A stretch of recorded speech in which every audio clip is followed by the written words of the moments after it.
पण होईन का म्हटलं मला गुरुवारी मुलगा.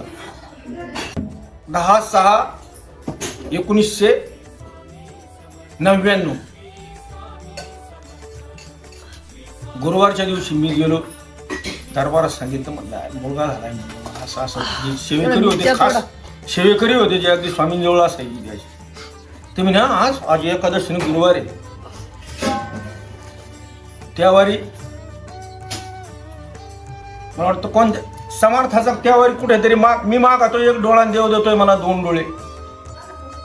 गुरुवार एकादशी त्या दिवशी महाराजांचा मागील अवतार कधीतरी एक जन्माला आलेला आहे. हे तुमच्या लक्षात येईल बघा.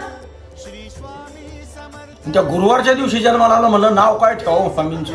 नेमकं योगायोग असा माझ्या डोक्यात याचं नाव ठेवायचं चैतन्य. नेमका योगा असा झाला. ब्राह्मणाकडे गेलो. ब्राह्मणाला म्हणलं देवा याचं नाव काय ठेवावं. रास नाव काय. रास नावाचं पहिलं अक्षर काय. ती म्हणे स आहे म्हणे. स आयलं म्हणलं आपल्या डोक्यात बी चैतन्य चालू होतं. योगायोग बघा. आणि स्वामींचं नाव बी चैतन्य आहे. चैतन्य स्वामी आहे. स्वामी समर्थांचं आधीचं काय पूर्वीचं नाव चैतन्य स्वामी.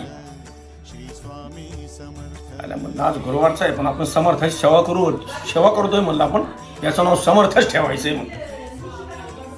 त्यावेळेस समर्थ नाव अख्ख्या गावात पण कसं नसल.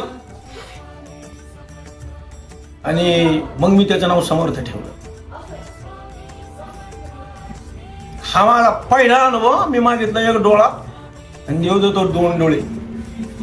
देव म्हणण्यापेक्षा साक्षात परमात्मा